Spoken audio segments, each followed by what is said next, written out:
Odia story world को आपन एक नुआ कहानी रे स्वागत। मो ना प्रिया और मोर पिला बेल सांग रोहन। आमे दुई जन गोटे गाँव एवं घर पाखापाखि आम दुहींकर घर।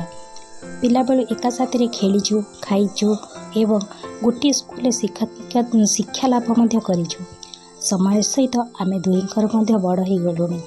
हेले आम दुहींक संपर्क रे से खुशी से माड़गोल सबू सेमती अच्छी। हेले समाजर दृष्टि हुए तो खराब हो पारे, किंतु आम संपर्क किंचित भी दाग नथिला। चैनल जदि भल लगी चैनल टी सब्सक्राइब करदेवे।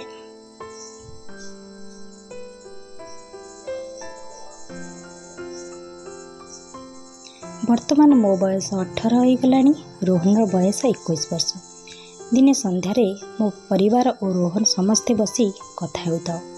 मो जेजे बापा मो माँ को कहले, देख प्रिया एबे बड़ हो गला, ताको विवाह करदेवा को व्यवस्था कर। मो माँ जेजे बापा कथारे भी हाँ कही सेठारु चलीगले। रोहन भी कौन है के जानी से मन दुखरे हठात उठी पड़ी चलीगले।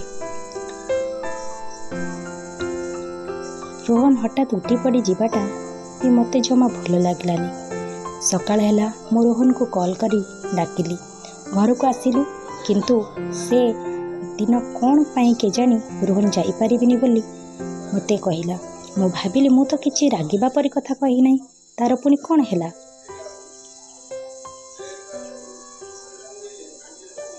आगपरी से मो सहित कथबार्ता भी हैला नै। दिने मु तार घर को गले। माउची रोषे करुथांती। मते देखी बहुत खुशी हेली। कहिले, माँ तू बहुत दिन पर आसीचु। रोहन ता रूम रे सोईची, जा मु कथा नहीं कि जाउची, कथा मु दुहे खाइब। एतिकी कही माउसी सेठारु चलीगले। मु देखिली ता रूम रो कबाट दिया हेतिला। ठक ठक करी कबाट बाड़ैली। किछि समय पर कबाट खोलिला। मते देखी कहिला, तू कौन पाई आसीचु? मो देह भल लागुनी, तू एठारु जा बारी। मते बहुत जोर रे कांद लागिला। मो आखि छलछल हो जाई थाए। माउसी मो हाथ को किछि जलखिया बढ़ाई दे कहले, तमे दुहे कथा हेउथा, मु सेपटे किछि काम सारी आसे।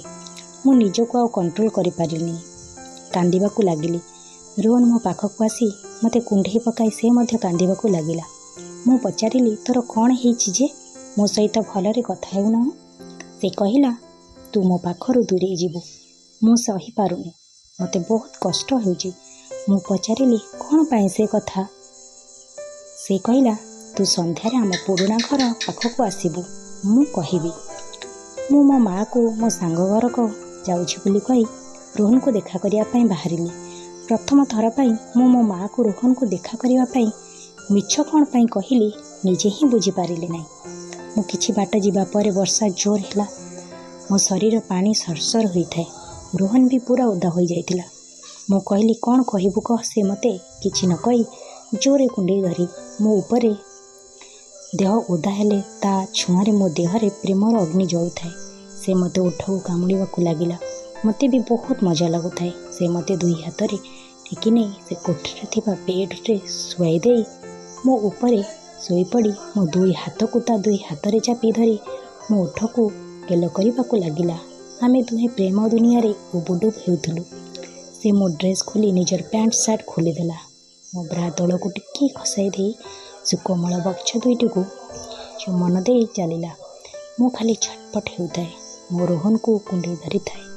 धीरे धीरे मो नाभि भीतर तार जीवको पुराई सलसला दुई हाथ रे तार सेठारे केही नाहांती। बाहर जोर वर्षा होउथाए। मो नाभि तलकू तलकू आशा से मु कंट्रोल करि पाइली। मो जंग जंग धीरे हाथ रे फांका करी पुणी काई सेमिति होउछु टिके भल लागिबो पुणी फांका करदेला। मो जंग मध्य प्रवेश कर एमि शांति लागिला जेमि सब सुख पाइगला। मो शांति केमिति हेबि मते से पचारिला बेलू मु कहिली, तते जेमिति लागिबो तो सेमिति कर। दुहींक मध्यरे से दिन सब किछि सरीगला। आ परिवार भी आम लोक जानी पारिले, जहाँकि परवर्ती समय आम दुई जन